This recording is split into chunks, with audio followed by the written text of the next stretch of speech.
Another activity to avoid: LCD screens. At least 1 hour before, try and detox from LCD screens. The reason being is LCD screens are, even though you have a screen behind that, they're illuminated by a light, an LCD light, and this particular light has peaks in the blue spectrum. Blue light is a stimulant. When we wake up in the morning, the blue from the morning sky is an indicator for us to wake up and initiates the waking process. So by being exposed to this blue light through LCD screens, you push back that cycle, and it will result in taking longer, or it may result in taking longer to fall asleep. There are night filters. Just be aware that they just change the color of the screen. They don't change the color of the light. So you're still receiving that blue light, but maybe not in as much degree. Another thing to avoid is eating and drinking, especially large meals before bed. Avoid energy producing foods like fats and sugars. Proteins are another one. Try and limit food intake right before bed, pretty much. Another question: does improving my sleep make it easier to return to work or function at work? Yeah, of course. The reason being, when we have good sleep, a good restful sleep, obviously we sort of repair our proteins and repair any tissue damage, all that sort of stuff. So we feel refreshed, and in that, part of that refreshment is increases in serotonin, which are sort of the feel good hormone. It makes us feel like we can function, makes us feel like we can cope for the day and get our tasks done. And serotonin is actually also a precursor to melatonin. Melatonin is what initiates sleep. So yeah, keep that in mind. Another question: is it possible for my sleep to return to normal? What is normal? It's going to vary with everyone. It depends on the degree of trauma, the actual incident that happened. People overcome trauma a lot easier than others. Some people have predispositions like ADHD, which makes it difficult to sleep to begin with sometimes, or certain autistic traits can cause sleep disruptions, things like that. So it is possible to return to the sleep that you used to have, but again, what's normal? What should I do if my sleep continues to get worse?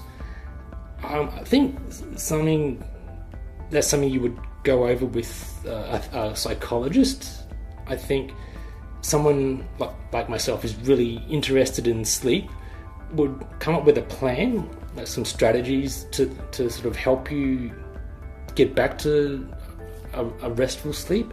And these might involve things like shifting your sleep window, which if you find you feel more refreshed if you wake up earlier, then wake up early. Don't stay in bed and then fall asleep and then wake up groggy.